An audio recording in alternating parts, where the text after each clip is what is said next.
ก็ขะมาซุ้มค่ะเนาะเข้าใจจนจอเลยหายไปนานยังไงค่ะเนาะมีหลายคลิปที่สนใจคลิปไหนก็อันนี้ก็เอาคลิปตั้งผู้เล็กๆน้อยมาฝากกันค่ะเนาะอันนี้ก็ช่วงเศรษฐกิจดีนี่ก็อันนี้ก็เป็นผ้าหมวกค่ะเนาะบางเสื้อก็ดีชอบใส่กันกันด้วยค่ะเนาะ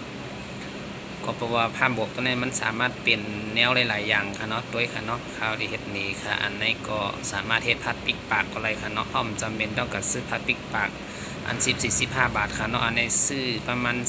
20 บาทถึง15 บาทเขาใครหลายสีก็ได้ค่ะเนาะเขาเปลี่ยนก็ได้เฮ็ดหมวกก็ได้ค่ะเนาะเฮ็ดผ้าปิกปากก็ได้ค่ะเนาะอันนี้ก็มาจอมเศรษฐกิจแนวทางติวายุคประหยัดค่ะเนาะช่วงนี้เศรษฐกิจก็ดีกันกูก็ไล่ก็โปแค่มังเผือหางมันค่ะเนาะทำไมก็พอเก็กก็เข้าใจทุนจออะไรไปศึกษาหาความรู้มาฝากเล็กๆน้อยๆเนี่ยก็พอเก็กก็จอยกดไลค์กดแชร์บันค่ะเนาะอันนี้ก็เพื่อจะเป็นประโยชน์หรือว่าเป็นพ้นดีต่อก็อันตึกตีต้องการจะในค่ะเนาะจอยกันเปิดปืนแผลเฮือนำค่ะเนาะพี่น้องไต้เฮากูก็ในก็เฮาต้องหาล็อกไลน์กูเจอกูเมียวถ้าพอไต้เฮาพอติไล่ขึ้นสร้างขึ้นสูงอย่างคือปกติตันขึ้นเปิ้นนั่นค่ะเนาะกูก็ในก็หาล็อกไลน์ไปฮู้เล็กๆน้อยๆมาฝากกันในข่าวใจทุนจอได้ลงอยู่ทาง YouTube หรือว่าในเฟซใน LINE TikTok ในก็จอยกดไลค์กดแชร์ปันค่ะเนาะอันในก็จำด้วยค่ะด้วยภาพจำกันค่ะเนาะมันจะเฮ็ดหลายๆแนวค่ะเนาะอันนี้ก็เป็นกันขวัญโหกอะไรค่ะเนาะอันนี้ก็ตีเฮ็ดเป็นหมวกค่ะเนาะด้วยค่ะอันนี้ก็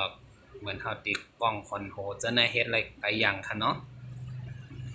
ก็ว่าเฮาซื้อหลายอันนี้เฮาซื้ออันไหนแค่อันเดียวหรือว่า2 อันเฮาก็สามารถทำได้หลายอย่างค่ะเนาะจำเป็นต้องกะหาอันนู้นอันในผ้าปิกปากผ้าปิกจมูกก็พอเฮาใส่วันเดียวก็ทิ้งอันนี้เฮาขึ้นมาซักเลยค่ะเนาะเดี๋ยวเฮาซื้อหลายสีนึงค่ะนะซื้อ2 สีนี่ก็เฮาสามารถอยู่ได้ตั้งปีตั้งเดือนนะคะในค่ะเนาะใครก็เปลี่ยนซักแค่ในค่ะเนาะก็พอยุคในมันเป็นยุคประหยัดเศรษฐกิจก็ตกต่ำค่ะเนาะ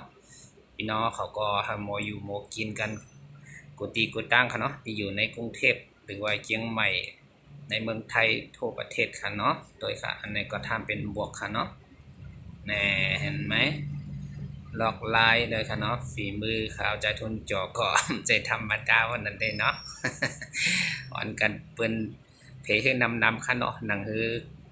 ยุคนี้มันเป็นยุคประหยัดค่ะเนาะประหยัดเงินประหยัดทองค่ะอันนี้ก็พอเก็กก็อย่าลืมจอยกดไลค์กดแชร์เป็นนำค่ะเนาะอันนี้ก็อำโหดีห่างขนาดเนาะเขาก็หาล็อกไลน์ไปวนอ่อนเล็กๆน้อยๆเห็นนี่ก็ตัวกันตัวหลายๆคลิปค่ะเนาะที่เขาฝากไว้ก็ใครหมอเฮ็ดก๋วยเตี๋ยวหรือว่าอาหารตามสั่งจะได้ก็สามารถสอบถามเข้ามาหาเขาใจทุนเจาะและยินดีที่จะเป็นที่ปรึกษาค่ะเนาะอันนี้ก็เฮ็ดหลายๆแนวค่ะออกขาดด้วยค่ะเนาะเมื่อไก่หมวกมีฮู้ก็แน่นมีฮู้ค่ะมันสิเป็นจังได๋ค่ะเนาะเอาวันนังว่านั่นน่ะยุคในมันเป็นยุคประหยัดค่ะเนาะประหยัดเงินประหยัดทองในขณะด้วยค่ะเนาะมันเป็นที่ว่าเอาไปฮู้เล็กๆน้อยๆมาฝากกันค่ะเนาะใจว่าจ้านหนักเขียนหนักค่ะเนาะกูก็ในก็จำเฮ็ดด้วยค่ะเนาะก็ซื้อแล้วก็มาเฮ็ดด้วยค่ะเนาะอันนี้ก็เป็นตื้อตั้งตีดีค่ะเนาะกูก็ชอบก็ใจกดไลค์กดแชร์มันค่ะเนาะยินชมอย่านำค่ะมือสูงค่ะ